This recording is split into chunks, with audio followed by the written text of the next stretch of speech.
Kamusta po kayo? Bago po ang lahat, first things first.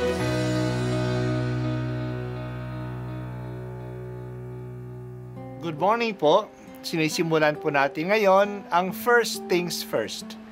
At dito po, tinatalakay natin sa unang bahagi ng umaga natin ay ang first readings na binabasa po sa banal na misa. Ito pong tinatalakay natin kasi madalas po kasi marami na tayong alam tungkol sa gospel readings. Pero konti po ang nagsasalita sa first readings. Pero ang first readings, bahagi din po yan ng Biblia, ng banal na kasulatan.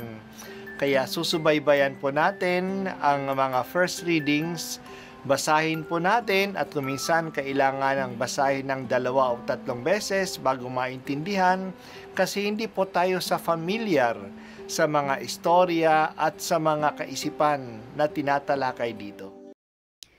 Pagbasa mula sa sulat ni Apostol San Pablo sa mga taga-Roma. Mga kapatid, kung ang Diyos ay panig sa atin, sino ang laban sa atin?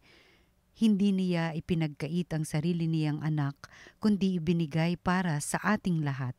Kung naipagkaloob niya sa atin ang kanyang anak, hindi ba niya ipagkakaloob sa atin ang lahat ng bagay kasama ng kanyang anak?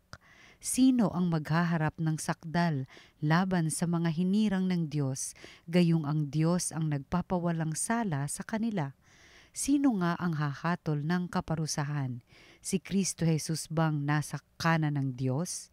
Siya pa nga ang namatay at muling binuhay at ngayon namamagitan para sa atin. Sino ang makapaghihiwalay sa atin sa pagmamahal ni Kristo? Ang paghihirap ba? Ang kapighatian, ang gutom, ang kahubaran, ang panganib o ang tabak? Ayon sa nasusulat, alang-alang sa iyo, nanganganib kaming mamatay sa buong maghapon, ibinibilang kami na mga tupang papatayin. Hindi, ang lahat ng ito'y kayang-kaya nating pagtagumpayan sa pamamagitan niya na nagmamahal sa atin, sapagkat natitiyak kong ang kamatayan, ang buhay, ang mga anghel, ang mga pamunuan, ang mga bagay sa kasalukuyan, ang mga bagay na darating, ang mga kapangyarihan, ang kataasan, ang kalaliman, o ang alinmang nilalang ay hindi makapaghihiwalay sa atin sa pag-ibig ng Diyos. Pag-ibig na ipanadama niya sa atin sa pamamagitan ni Kristo Jesus na ating Panginoon. Ang salita ng Diyos. Salamat sa Diyos. Ang pagbasa natin ngayong araw ay isa sa pinakamagandang passages sa Biblia. Binibigyan tayo ng assurance na mahal tayo ng Diyos. At dahil sa pagmamahal na ito, na kanyang ipinakita nung pinadala niya sa atin si Jesus, makakaasa tayo na ipagtatanggol niya tayo sa anumang sigalot sa buhay. Talagang isipin na lang natin, kung ang Diyos ay panig sa atin, sino ang lalaban sa atin? Kung ibinigay na niya ang kanyang kaisa-isang anak sa atin, ano pa kaya ang ipagkakait niya sa atin? Ang hindi niya ibibigay sa atin? Kaya makakaasa tayo na ang lahat ng mabuti ay ibibigay niya sa atin. Itinaya niya na ang kanyang anak para sa atin. Sino ang kukontra sa atin na ipinagtatanggol tayo ni Jesus? Kaya walang kapangyarihan sa langit, sa lupa, sa ilalim ng lupa, ang makahihiwalay sa atin sa pag-ibig ng Diyos sa atin.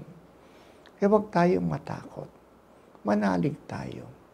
Kung sinasabi natin na manalig tayo sa Diyos, manalig tayo sa kanyang pagmamahal sa atin.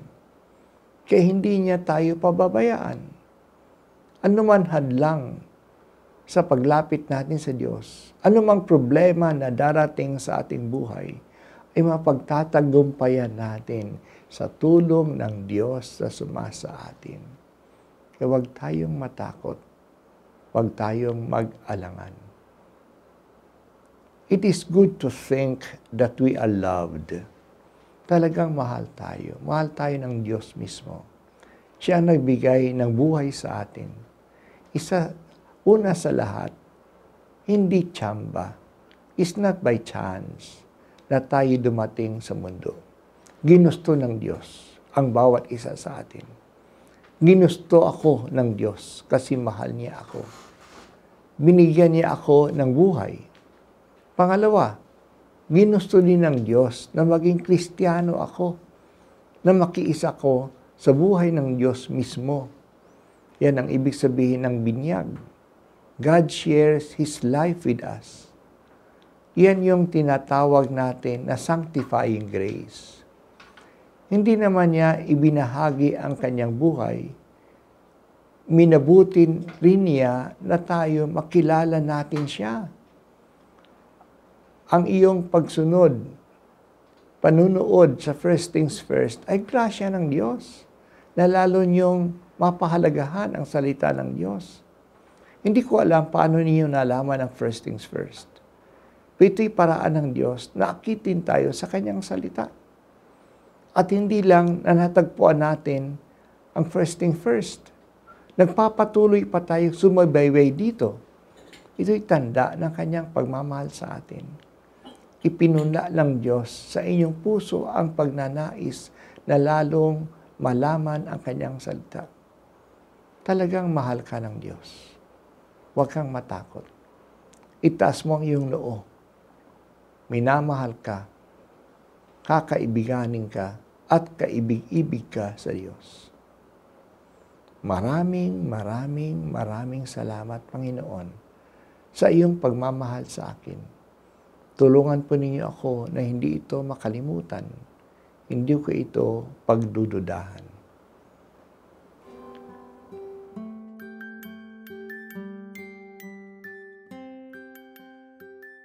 At ako po ay si Bishop Broderick Pabilio dito sa First Things First.